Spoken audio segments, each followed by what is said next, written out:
Hi,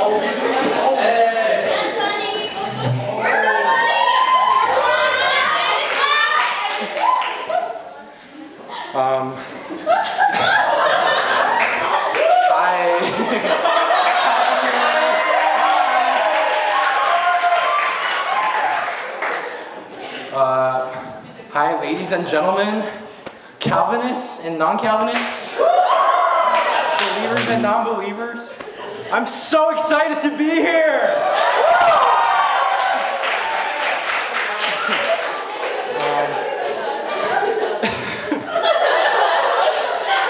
I don't have any jokes, but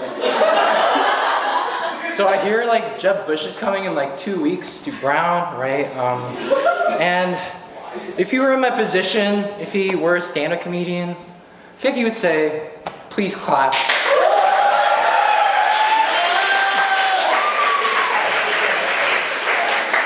Wait, the joke was supposed to be, "Please laugh."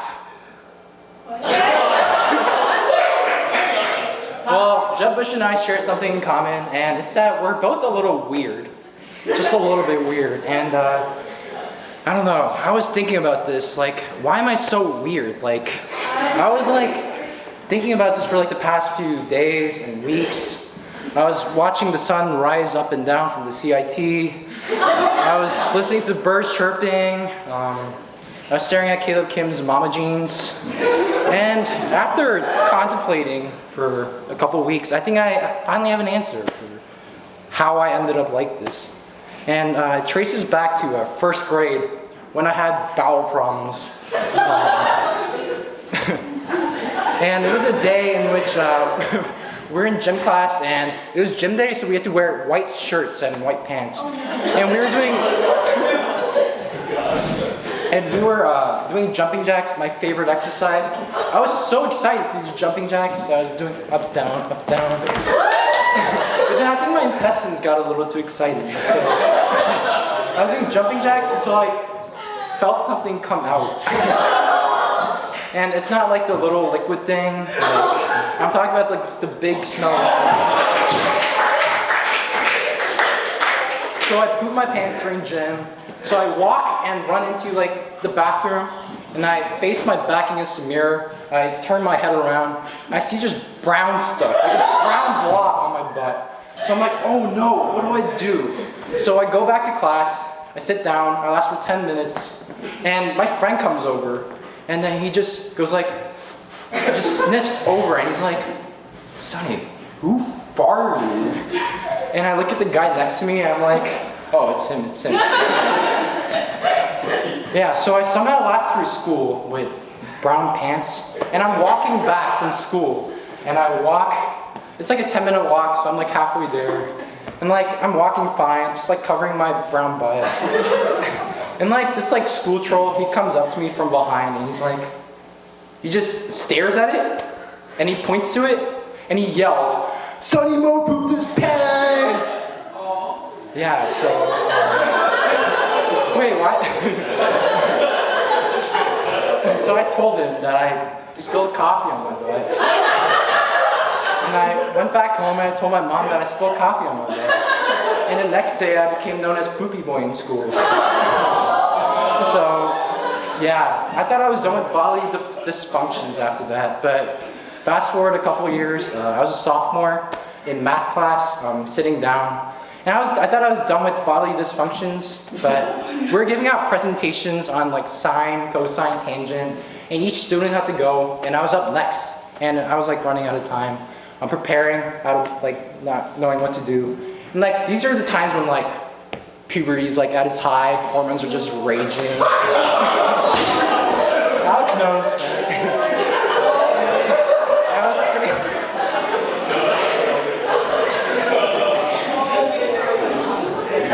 I was sitting down, waiting, because my turn was next, and suddenly I just feel like this like sword sticking out of my pants.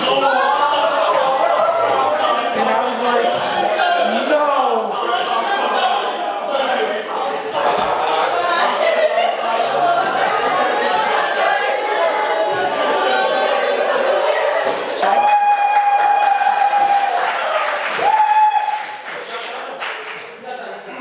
This is why not here today.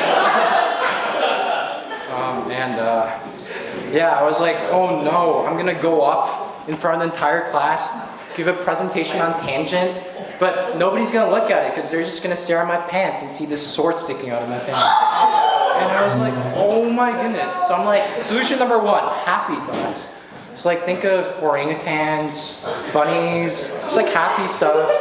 But that obviously didn't work. So I resorted to my second solution, which was, I looked around the walls and I saw 3.1415926535. And like I started memorizing the digits of pi, and then it went away. So,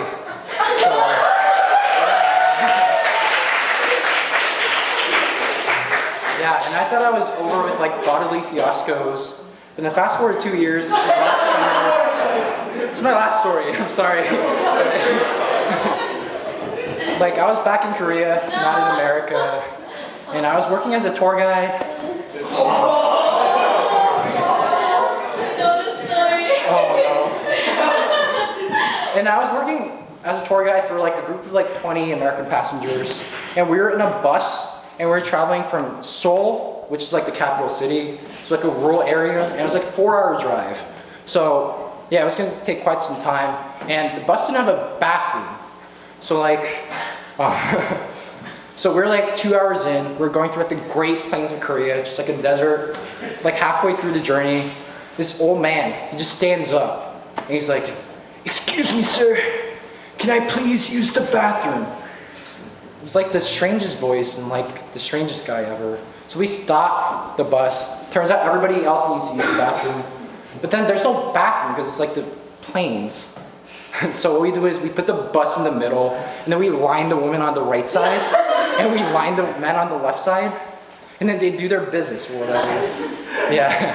And people are just doing stuff, and I get out of the bus, but then there's one massive problem, and it's that there's one person left on the bus, and it's the bus driver, and he's like a pervert. So like he's like looking at his left window, and his right window, and like he makes eye contact with one of the women, and the woman comes to me and she's like, "Oh my goodness, Sonny, this bus driver has to get out of his bus." So I go to the front of the bus and I motion my hand to the bus driver. I'm like, "Yo, bus driver, can you please come out of the bus?" But then instead of coming out of the bus, well, I didn't know he was Malaysian and he didn't speak like English or Korean. And so instead of coming out of the bus, he puts his foot on the gas pedal, scoots the bus forward, and like the men and women are just like left facing each other half naked. And I was like, oh my goodness.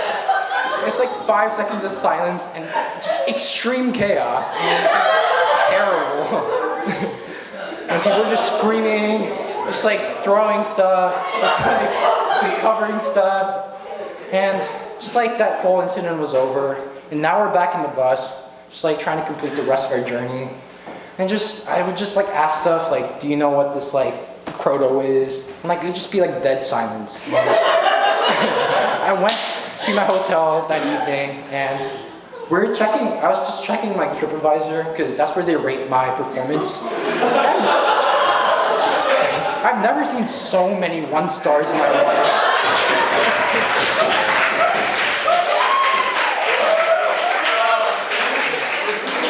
And ever since all those 1 stars, I've never been the same way. Yeah, so thank you.